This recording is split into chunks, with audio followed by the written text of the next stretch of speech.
बिस्मिल्लाहिर्रहमानिर्रहीम। अस्सलाम वालेकुम। मैं हूं गुलफाम चौधरी। आप देख रहे हैं मेरा फेसबुक पेज और यूट्यूब चैनल। पाकिस्तान की सियासत में अहम तरीन डिवेलपमेंट्स हो रही हैं और मुसलसल डिवेलपमेंट मुतवक्के हैं। इस हवाले से हमारे साथ मौजूद हैं इमरान रियाज खान साहब। उनसे जानते हैं कि पाकिस्तान की सियासत के अंदर कौन सा बौछार आने वाला है और कौन सी नई डिवेलपमेंट्स मुतवक्के हैं। पहले उनकी बात सुनते हैं, फिर उस पर बात करते हैं। आज की वीडियो में मैं आपको एक ऑडियो सुनाऊंगा जो मैं आपको कभी भी नहीं सुनाना चाहता था, लेकिन मुझे आपको सुनानी पड़ेगी इसलिए कि जो फ़ैसला साहब है पाकिस्तान में वो होश के नाखून लें और इन चीज़ों को रोकें। और जो एक बदले का सिलसिला शुरू किया जा रहा है या जो एक मुकदमात का सिलसिला शुरू होने वाला है कि जनाब किसी पे पीका लगा दिया जाएगा और धमकियां लगाई जा रही हैं, वो करने की बजाय अपने गिरबान में झांकें और इन चीज़ों को ठीक करें। मैं आपको ऑडियो सुनाऊंगा कि हो क्या रहा है।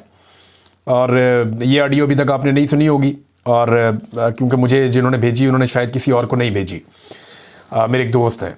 अब नादरीन, सनम जावेद को पेशावर से गिरफ़्तार कर लिया गया। पहली खबर तो ये है, गिरफ़्तार क्या किया गया, उठा लिया गया, अगवा कर लिया गया। क्योंकि गिरफ़्तारी तो वो होती है कि आपको कोई रोकता है, वो अपनी शनाख्त करवाता है, उसके बाद वो दिखाता है कि जनाब ये मेरी पहचान है, फिर ये FIR है, इस पर आपको गिरफ़्तार किया जा रहा है, या ये अदालती फ़ैसला है, इस पर आपको गिरफ़्तार किया जा रहा है। नॉर्मली गिरफ़्तारी का एक पूरा प्रोसीजर होता है, ड्यू प्रोसेस ऑफ लॉ एक होता है। इमरान खान साहब को जब इस्लामाबाद हाई कोर्ट से गिरफ़्तार किया गया था तो वो गिरफ़्तारी का प्रोसीजर ही गलत था, और वो जो जगह जहाँ से गिरफ़्तार किया गया था वो भी गलत थी। अदालत के अंदर से तो आप उठा नहीं सकते किसी साहिल को। तो इसी तरह ये भी गिरफ़्तारी एक गैर कानूनी और गलत गिरफ़्तारी है। गिरफ़्तारी बाद में हो जाएगी ये। अभी तक तो जब मैं वीलॉग कर रहा हूँ मुझे तो नहीं पता कहाँ पे है वो, और सनम जावेद के बारे में कोई इतला तो नहीं आई। वो खैबर पख्तूनख्वा में महफूज थी, और वहाँ की जो सूबाई हुकूमत है उन्होंने प्रोटेक्शन दी हुई थी कि जी आप यहाँ पे रहें। और क्योंकि वहाँ पे देखें ना, खैबर पख्तूनख्वा में PTI की हुकूमत है, तो वहाँ जाने वालों को ये लगता है, पाकिस्तान तहरीक इंसाफ के लोगों को, कि वो वहाँ महफूज हैं। लेकिन ये जो सनम जावेद को उठाया गया है, इससे एक बात तो क्लियर हो गई है कि जब भी इदारे किसी को उठाना चाहेंगे वो वहाँ से भी उठा लेंगे। अगर किसी ने पेशावर में या खैबर पख्तूनख्वा में भी रहना है तो मुज़ाहमत का बंदोबस्त होना चाहिए। कम से कम इतने लोग साथ होने चाहिए कि 2-4 गाड़ियों में लोग आके आपको गिरफ़्तार करके या उठा के ना ले जाए। अब मेरे बहुत सारे दोस्तों को समझ आ गई होगी जो तनकीद करते थे कि इमरान रियाज अपने साथ 3-3 गाड़ियाँ लेकर क्यों घूमता है खैबर पख्तूनख्वा में। यहाँ पे तो खैबर पख्तूनख्वा में हुकूमत है PTI की, तो अब उन्हें समझ आ जानी चाहिए कि मैं इसीलिए बंदोबस्त करता था कि मुझे कोई उठा के यहाँ से ज़बरदस्ती ना ले जाए और यहाँ पे कोई ड्रामा ना हो जाए। सनम जावेद जा रही थी और ये कैंट का इलाका है। यहाँ पे एक डबल केबन डाला आ गया, वीगो डाला, और एक और गाड़ी आ गई। इन्होंने आगे पीछे से घेर के रोक लिया और फिर 5 लोग उन गाड़ियों में से निकले।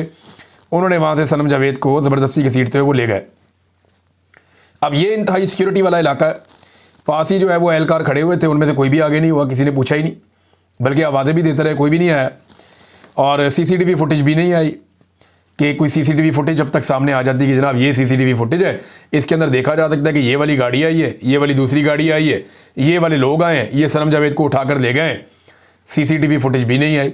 हम सारे जानते हैं एजेंसियों की कार्रवाई है, एजेंसियाँ ही उठाती हैं इस तरीके से। और सनम जावेद की बहन को थोड़े दिन पहले उठाया गया, फलक जावेद को, उन्हें भी एजेंसियों ने उठाया, ऐसे ही उठाया। अब सनम जावेद को उठा लिया गया पेशावर से। एक बहन को इस्लामाबाद से उठाया गया, दूसरी को पेशावर से उठाया गया। मुझे इनके वालिद गिरामी के ऊपर बहुत हमदर्दी है कि वो बहुत मुश्किल वक्त देख रहे हैं। पहले उनकी एक बेटी को बड़ा लंबा अरसा गिरफ़्तार रखा गया, अब उनकी दूसरी बेटी को गिरफ़्तार किया गया है। बकौल उनकी दूसरी बेटी के जो फलक जावेद हैं वो ये बताती हैं कि उनके ऊपर ना सिर्फ तशद्दुद के तरीके आजमाए जाते हैं बल्कि उनको ज़हनी तशद्दुद किया जाता है, और कुछ वहाँ पे उनके साथ बड़ी ज़ूमानी और बड़ी घटिया गुफ्तगू भी की जाती है, जो यहाँ बताना तो मुनासिब नहीं है। लेकिन वो खातून होने के बावजूद उन्होंने इतना बर्दाश्त किया कि उन्हें फिर वो बोलना पड़ा। अदालत में आकर उन्होंने मीडिया को बताया कि मेरे साथ किस किस्म के अल्फाज और घटिया गुफ्तगू इस्तेमाल की जाती है दौरान तफ्तीश।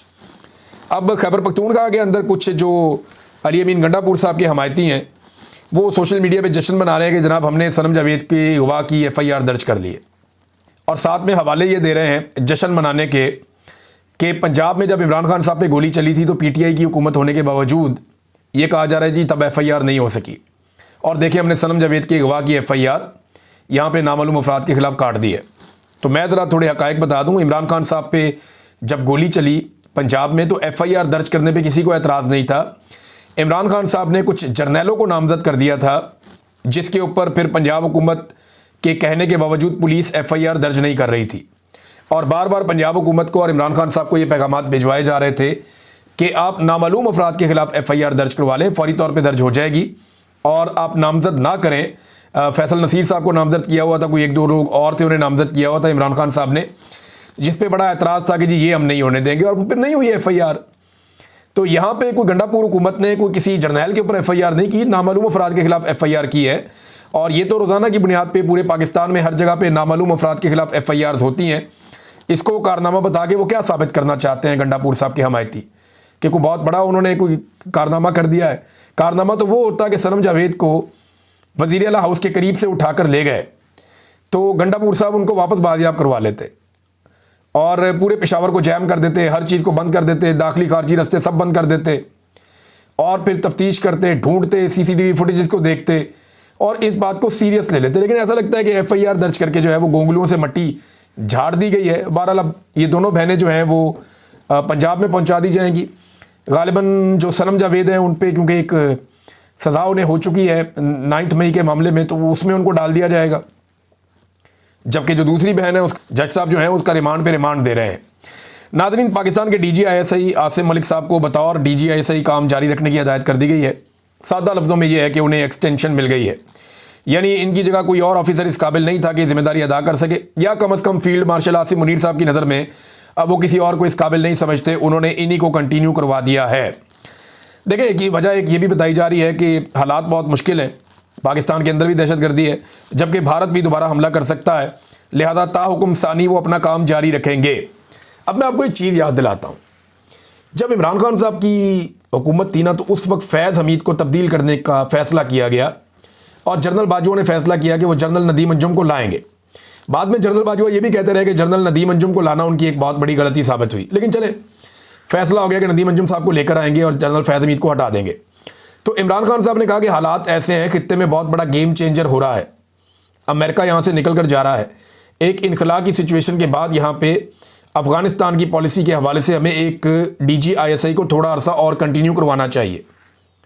लेकिन तब बहुत सारे लोगों ने ये आर्गूमेंट दिया कि फ़ौज के तमाम अफसरान बड़े काबिल हैं, जो बाकी जर्नैल हैं वो भी इतनी काबिलियत रखते हैं, जनरल फैज़ हमीद साहब कोई आसमान से उतर कर नहीं आए हुए, और लिहाजा अब जो अगला जर्नैल है उसको लाया जाए और वो आकर अपना काम करे।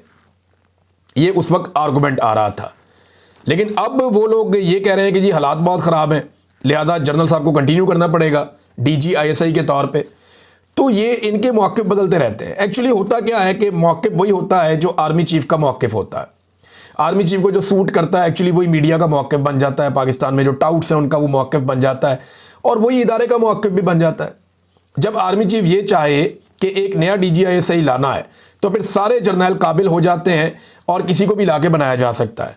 लेकिन जब आर्मी चीफ़ ये चाहे कि यही DGISI कंटिन्यू करेगा तो फिर कोई भी इस काबिल नहीं होता कि उनकी जगह ले सके। सादी बात यह है, बिला वजह इतनी लंबी बहस में जाने की ज़रूरत ही नहीं है। अब नाज़रीन, एक और चीज़ मैं आपके साथ शेयर करता हूँ। ये जो ऑडियोज़ वाला मैंने आपको मामला कहा था, तो ये 2 ऑडियोज़ है मेरे पास। पहली ऑडियो मैं आपको सुनाता हूँ, फिर दूसरी थोड़ी सी मैंने स्पीड इसकी तेज़ की है क्योंकि ऑडियो बहुत लंबी है। ये नौजवान है, इनका ताल्लुक़ है जनाब आज़ाद।